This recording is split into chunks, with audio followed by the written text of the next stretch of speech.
আমরা কনফার্ম হতে চাই মুন্টি অনেকক্ষণ ধরে রেখেছিলেন বলটা এবং পোস্টের দিকেও বানিয়েছিলেন। গোল লাইন থেকে ফেরত পাঠানোর চেষ্টা ছিল, ওই জায়গা থেকে শিখা দারুণ দক্ষতায় বলটাকে পাঠিয়েছেন পোস্টে। ঠিক এই জায়গায় মুন্টি রাখলেন এবং গোলকিপারকে পরাস্ত করে বলটা ঠেললেনও সামনে, পুরোপুরি ক্লিয়ার করতে পারেননি শিখা।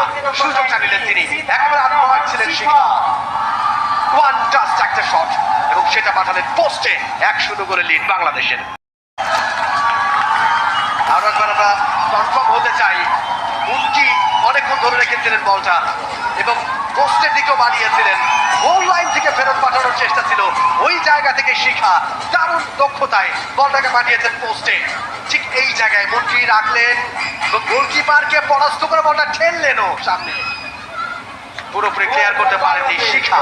সুযোগটা নিলেন তিনি, একেবারে আত্মহার ছিলেন শিখা। ওয়ান টাচ একটা শট এবং সেটা পাঠালেন পোস্টে। 1-0 করে লিড বাংলাদেশের।